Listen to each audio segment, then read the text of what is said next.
Yo, yo, yo, what it is, gang? I say, yo, yo, yo, what it is, gang? It's KK on the check-in for KK's Corner.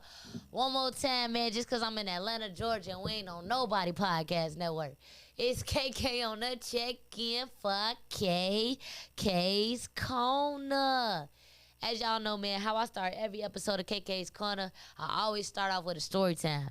But I feel like I'm finna give y'all a real life story of me today. It ain't no guest. It's just me and my podcast room. You know what I'm saying? It's just me and my brother, me and the producer, me and the one and only DJ Wavy H2O. Hello, Feel guys. what I'm saying? It's just us today, man. And I feel like it's been a lot of controversy going on with me in real life. Now, this is for the people who know me in Atlanta, Georgia. Now, if you just somebody who support KK's Corner online, y'all just watch the content. Shout out to y'all. I love y'all. But if y'all know me in real life, y'all be with me or y'all been around me, y'all come to my events, my parties, y'all know anything about the real KK in real life, this video for you. You feel what I'm saying? Now, it's like, Wavy, I feel like I never have a chance to really, like, tell my story. Like, I feel like I interview so many people, like, nobody never know the real me. It's just a whole bunch of assumptions around my name. You feel what I'm saying? So I feel like today we gotta really get into it. How you want to start it? Let's do it. It's a couple things I want to start with. So you have recently parted ways with Revolt Podcast Network. I want to talk about the experience with that very briefly. How was that? How was it to start? How was it? You know, when you left, was it crazy? Was it a crazy thing when you left? Or like how was that whole process with Revolt? How was that? First of all, I want to thank everybody over there at the Revolt Podcast Network. I want to thank everybody at the Revolt Creator Network, everybody at Revolt in general. Everybody who I met, whoever gave me a chance, an opportunity, a spotlight, anything. You know what I'm saying? It was great. My time with Revolt was great. I enjoyed it. I don't regret it. And I'm excited to see what else new is coming for me in KK's Corner and for my brand and my platform. How I first got connected with Revolt, see, too many people don't know. Like, when I graduated Clark Atlanta 2024, soon as I graduated, I ended up getting an internship with Revolt. How I got the internship was I went to Revolt World and I shot my shot. A lot of people know I'm a hustler. Like, a lot of the clubs I host at, a lot of the people I bring on my podcast, a lot of the stuff I do, I hustled out the mud on my own. I'm from Chicago. I don't have no family in Atlanta, Georgia. So when I'm in Atlanta, I'm just hustling and creating. I mean, it ain't nothing else to do. It ain't like I can run back to granny house, mama house, none of that. You feel me? So I was at Revolt World. I shot my shot. And I got somebody's number. He like, yo, I would love to bring your podcast on Revolt. I'm like, nah, bro, my podcast not big enough. So that's to say, never think what you doing is not there or not ready or not big enough. Because God got bigger plans in store for you. You feel me? So I end up getting the dude number. I hit him up. I end up interning for them. So May through September, I interned for them. It was a great time, you know what I'm saying? Then a couple more months went by, and I actually ended up getting bought on Revolt Podcast Network as a creator January 2025, which only lasted to September 2025. You know what I'm saying? I feel like my Revolt contract should have been longer. I definitely feel like it should have been longer. I definitely feel like I had more to offer the company, but I'm definitely looking forward to working with a new company that got more to offer me. You know what I'm saying?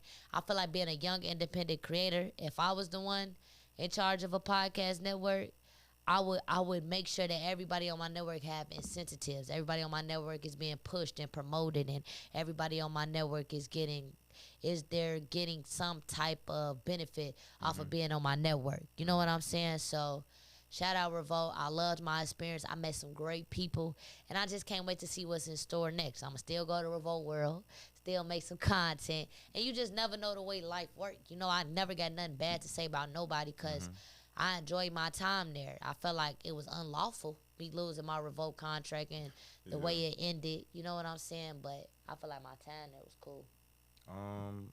Moving into the next thing, there's been a lot of different content that you have dropped. We've dropped some new content. You're doing a lot more, like, you're talking to the people a lot more. You are getting out here. I'm making beats and you helping me push into the people. Shout out to Cooking on the Corner. Yeah. What is this new drive that you have behind this new content? Are you trying to step outside of podcasting, just talking to people, or like are you trying to make it more interesting? Like, what's this new goal? Because you're doing a lot of new things.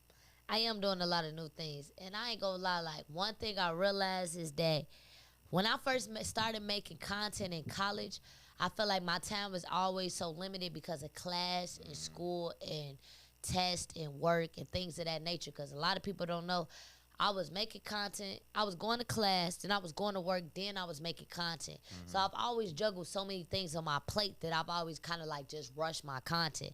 So now that I'm just in the free world, you know what I'm saying, and I got more time because I'm not in college no more, I'm trying to spread out and do more things. I really see myself being like a Nick Cannon type motherfucker. So it's like, I want to do more things. I want to have a podcast, but then I also want the live streaming to be lit. But then I also want to do the cooking on the corner segment where we do different stuff with college students because my target audience is also always still college students. You know what I'm saying? For the ones who love me and the ones who fake love me and the ones that don't fuck with me no more. Y'all always gonna be my target audience because it's like that's what I stand up for. That's where KK's Corner came up at, college. You know what I'm saying? So yeah, shout out cooking on the corner for sure. Shout out to you, man. You came up with the idea. Yeah. You know, everybody has an idea in the back of their head, but there's no one there to kind of push them. So thank you for pushing the gas on that. You do a lot of pushing the gas on ideas. Speaking of that, you push the gas on a lot of this new vlogging that you're doing as well outside of this content. What are we as fans like expecting for these new vlogs that are about to come out? You know, it's a lot of different like party vibes. Are we gonna get the same vibes, or is it gonna be later? Like, it's what are we expecting from these new vlogs that are about to come out? First of all, anybody who you see do that shit after me, I started that shit. I started that shit. I was the only host coming in the party, streaming, vlogging, making any type of like real video content besides the cameramans. The cameramans would come through and get their recap. None of the DJs and the hosts was really vlogging it or taking this content and taking it serious. They was just all about the moment at the party. But I realized I want this shit to live on way further than that. I want people who finna come to college to look on my YouTube and be like, damn, that's how Clark Atlanta party is. I want to look back in 10 years and be like, damn, that's where I started. That's where the growth is. So when it come to that, it's always going to get bigger and better. Like, I want the parties to be like more like movies type shit. Like, I want people to actually be talking in the video and get more interactive with it. Like, I can't give away too much sauce though, because I see they trying to copy me. But shout out to everybody I inspire. I love y'all. You're inspiring people. That's good. I want to now move into this like small hiatus that you've had. Man, you know we gotta talk about it. About, I know y'all seen the mugshot. Yeah, it's been about like 3 days. It was from my point of view, it was crazy, but we don't have to talk about that right now. We're gonna talk about your point of view because you know my point of view was everybody else's, where we saw like the picture. Maybe if you were close with KK, you just got a day where she just didn't pick up the phone, and you know KK, she always on the phone, so that was like a weird day. So for you, based off of what you can talk about, how was that? What was the experience? What were the lessons that you learned from the whole experience? You know. Shorty, I'm never going to jail again. One and done. I look at my live stream and I look at my recorded camera when I say this, chat. I'm never going to jail again. Let's get into the real purpose of this video. Shout out my brother Wavy for giving y'all a little backstory before we just jumped into it. You feel me? That's why I got my boy here with me. I'm never going to jail again. Like, that was hands down the worst experience of my life, bro. Talk about it. And let's talk about it, like, without even saying too much, folks. Like, first of all, fuck any fake friend that I've ever lost. Not even just speaking on that situation. Like, it was another situation that happened right after I got out of jail that made me realize, like, damn, people really don't fuck with you how they claim they do. Like, people will be texting you, telling you, like, yo, I love you, I support you, bro. I want to keep seeing you do better in life. Like, people in real life be showing fake love out here, and I don't get it. I don't know if it's because I make content. I don't know if it's because I'm a host. I don't know if it's a mix of both. I don't know if it's because I'm popular or what, but, like, I feel like I'm a real, genuine person. Like, everybody got their flaws. Everybody got times and moments where they gonna be wrong. Everybody got shit where they ain't gonna be perfect. But overall, though, I gotta be somewhat of a good person if everybody fuck with me and my platform and, like, you know what I'm saying? So it's like, fuck anybody who showed me fake love, because it's like, I ain't never do nothing but be genuine to anybody. And any mistake I ever made in life, I always came back and apologized, tried to make shit right. I always tried to, like, parlay with niggas. You feel what I'm saying, folks? Hold on. Hey, Donnie, let me call you right back on recording. I always tried to That nigga parlay listening to Chris Brown. and make it right. You heard that nigga though? Like I got real niggas who fuck with We me. gonna cut that shit out. You But, heard him though? yeah. But like on phone now, let me tell y'all the story. Like if you ain't never been to jail, gang, you don't never want to go to jail.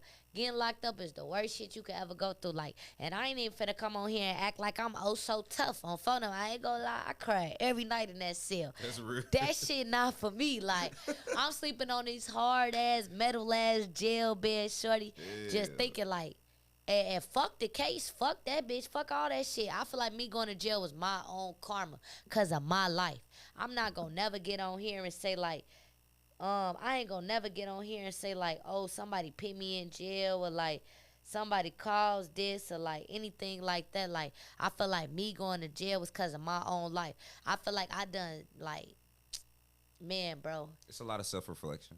Yeah, I feel like when you go through something like that, if you're a smart person, you're going to go through a lot of self-reflection. See, me going to jail made me realize jail is not the type of place for me because I'm sitting up in there with people and I'm listening to their life stories and everything they life got going on and what they going through is nothing like my life and my background and what I went through. And I'm just like, damn, this shit really not for me, gang. Like, even the whole experience, like, somebody had hit my car. So, boom, when somebody hit my car, we had called the police so we can get the report. Cause the person who hit my car was it was like a work truck. Word off the report, nigga. Yeah, I had a warrant out for my arrest and I ain't know, gang. What? You feel me? So as soon as he told me I had a warrant, I ain't gonna lie, I get to crying. Oh, hold on, fool, wait, who? I'm going where? I'm not going to jail. I instantly get to crying. As soon as he tell me I ain't gonna lie, I instantly get to crying. That shit lame though, cause you called for a whole different reason. Yeah, then, I wasn't damn. expecting it. He caught me off guard, but luckily I Yeah. just had some Chick-fil-A breakfast, so I wasn't too hungry though. Foe, when you first get to jail, that bend over and cough, like you getting butt naked and bending over and coughing, that's real, gang. When you first get to jail, you gonna have to get butt naked and bend over and cough. When you first get to Rice Street, before you can even step inside, cause like I guess people really be sneaking. Niggas, nah, that's a thing. They definitely get. Yeah, that's foe, I ain't know that way was of real passage though. in jail. So as soon as I got there, I'm already irritated. Like, damn, she finna have to look at my asshole, fool. I ain't took a shower since last night. I'm already irritated. Oh, All right, cool. I go up in that bitch. Boom. So I'm in the jail. I get through the little check-in where they do all your vitals and your fingerprints, and I take the picture. Mm-hmm. Well, as soon as I get to the room, I'm up in there with a girl who went to Clark, Atlanta. But mind you, she a junkie now. You feel what I'm saying? Shout out little Word. junkie folks. Yeah, she probably ain't gonna never see this because she a junkie. You feel me? But Don't she say dropped that. out of, I mean, I don't know what else to call her. Like, I ain't trying to say it in a bad way. It just, she said, dropped out of hey. school to be a junkie. It is what it is. You feel Okay. what I'm saying? Like, What's up? my forehead big. It is what it is. Ain't Like, gonna lie. All that's right. just the reality That's of the it. reality, right? Yeah, so, but it was kind of cool to at least see somebody I knew up in there. You feel me? Because I was a freshman, she was a sophomore, so at least I seen somebody I knew. And I ain't gonna lie, jail ain't nothing like you see on TV. Like, for those who ain't never been to jail, G, when you go to jail, it's like, the people not even that bad. Everybody just trying to make it through their day. Now, everybody knows it. Everybody in jail know each other business. Everybody know what everybody got going on. You feel what I'm saying? Everybody like, what you in here for? Oh, I did this. What you in here for? Like, that part of jail is real. Like, you feel what I'm saying? Mm-hmm. So, and they make you, when you first get to jail, G, they make you take a shower before they dress you down and put you in, like, the jumpsuit and the little flip-flops. Mm-hmm. So I was mad as hell having to get naked again to take a shower, like, because they going to take your underwear, your sports bra, they going to give you their version of underwear and bra and socks and the jumpsuit. So you gonna get fully naked. You got to take a shower. So that shit made me mad again, folks. And this is my first time in jail, but, like, you know, I'm a light-spirited nigga. Niggas can tell, like, this ain't the place for her. Because, like, everybody in jail, like, mad, trying to look tough and shit. I'm in that bitch. Not down trying there. to look tough. I'm down there cracking jokes, trying not to cry. I'm trying to make it through my day. I'm like, damn, like, I'm really processing, like, Yeah. I'm really in jail. They talking about fix the live. What's wrong with my live? Hold on, chat. What's wrong with my live? I don't know.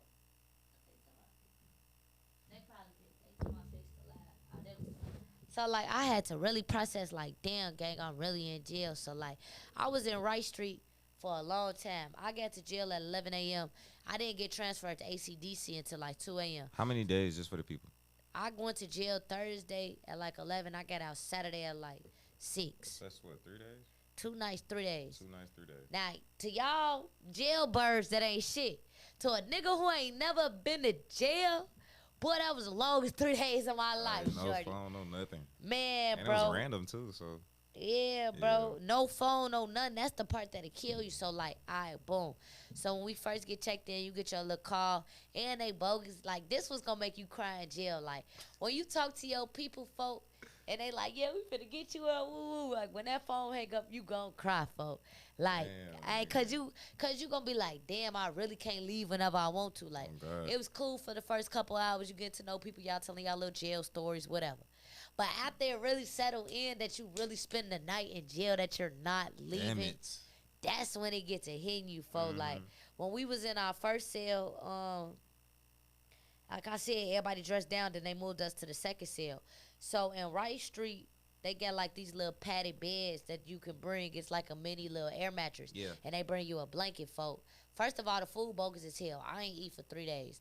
The first thing they bring you is like this little sandwich baggie, folk. They got 4 pieces of bread, 1 piece of cheese, 2 like little fake Kool-Aid packets, and like some cookies. So all I was eating was the cookies that was up in there.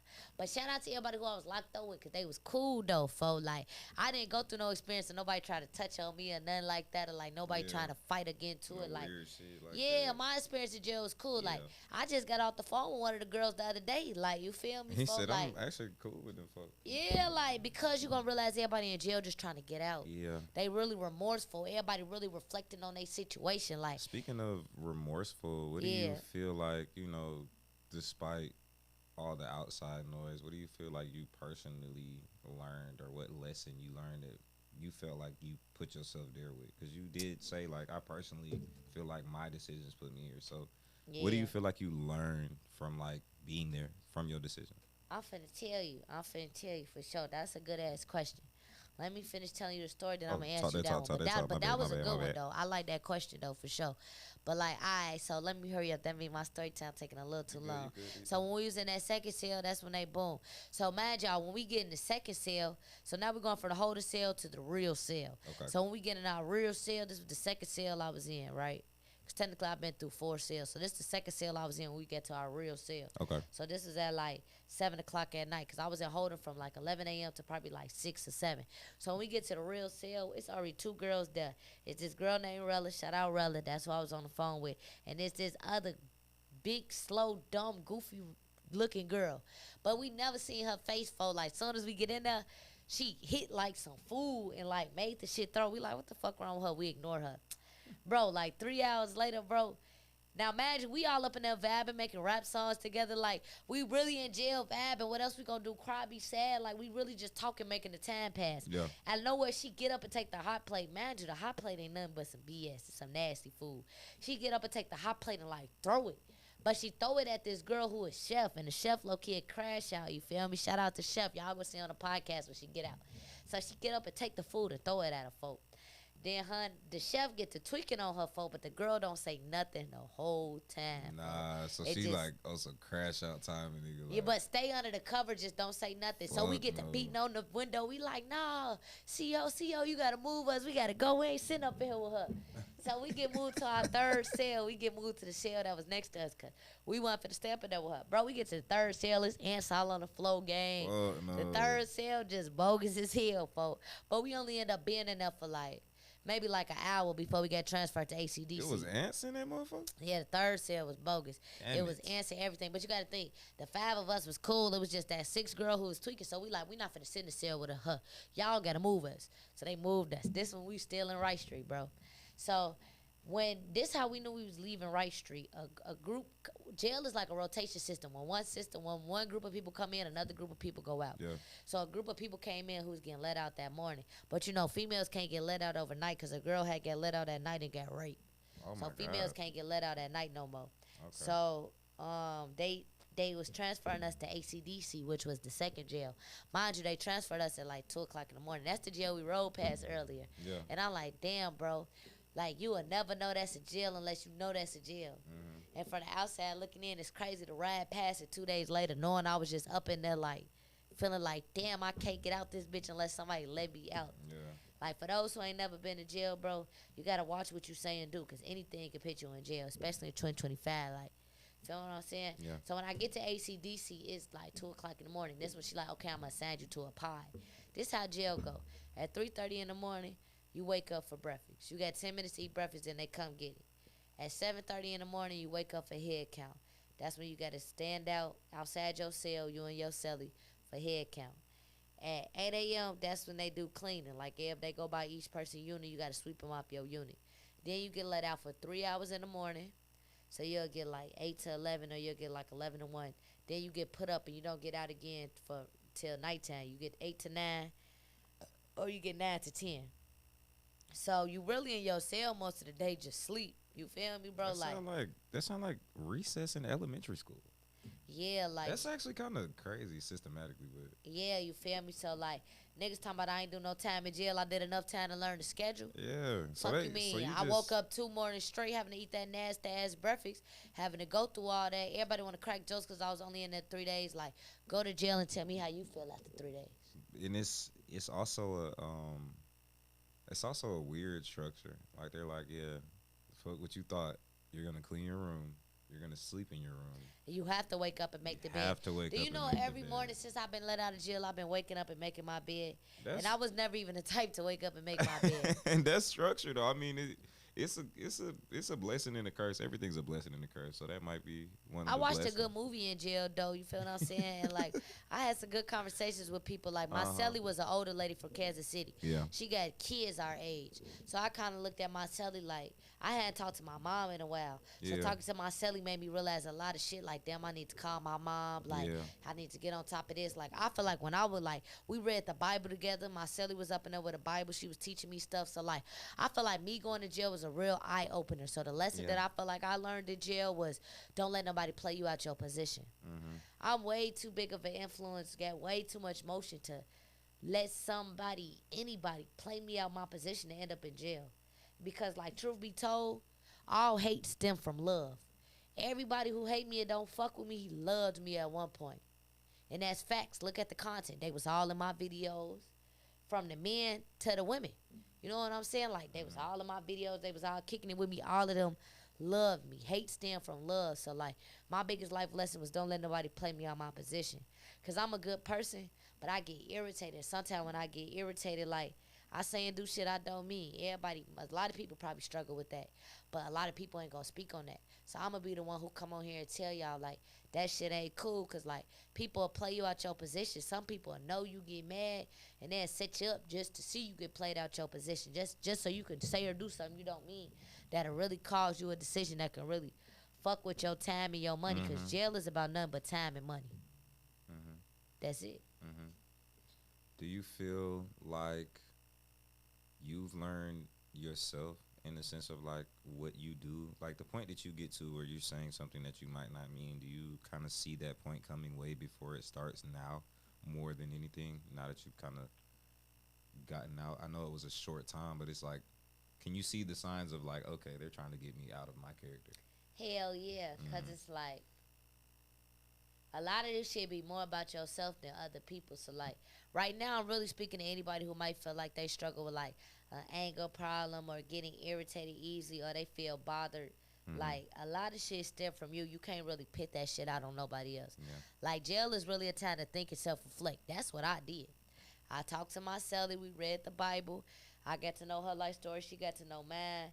We gave each other opinions. Like, jail is a lot of time to self-reflect.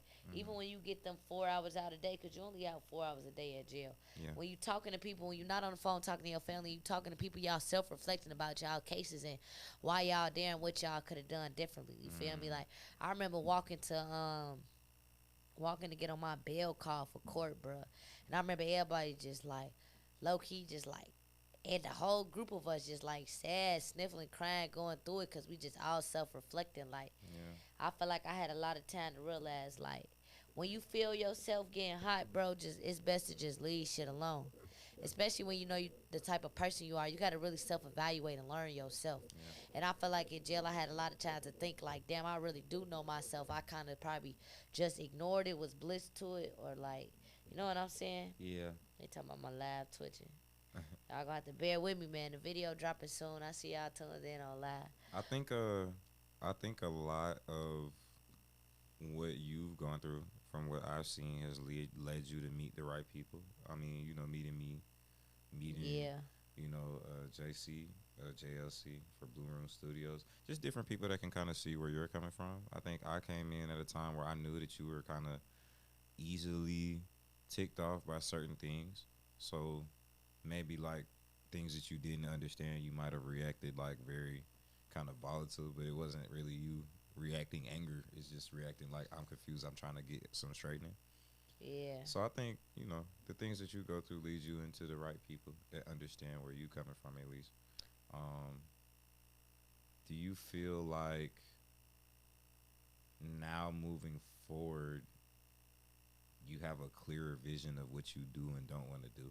Hell yeah. I'll never let nobody play me out my position again. Mm-hmm. Everybody who hate me right now is stem from love. And like one thing I noticed, like even when I got out of jail, like I had another close friend. We just fell out.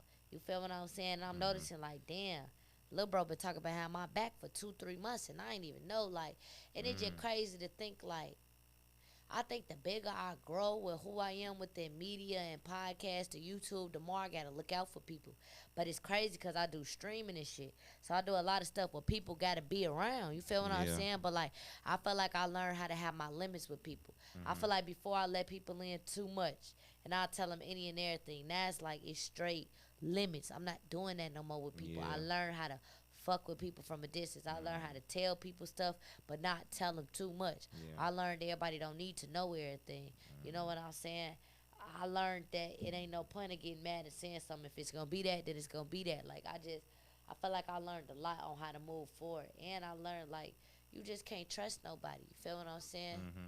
Yeah, I see the stream just stopped. I don't know what's wrong with the video, but I just learned you just can't trust nobody. Like I don't know. It's like, and that should have really hurt your feelings, for like I'm Yeah. telling you, all hate stem from love, bro. So I just learned you just gotta be smooth out here, make your content, vibe, and you gotta go home. Like I ain't saying you gotta be fake, but you can't be overly neither. Like I feel like I was Yeah. too open, too overly, and that's how I Mm-hmm. got hurt every time. Yeah. Do you do you feel like now it's more of, I think it's more understanding from what I see. I think it's this KK that I see now.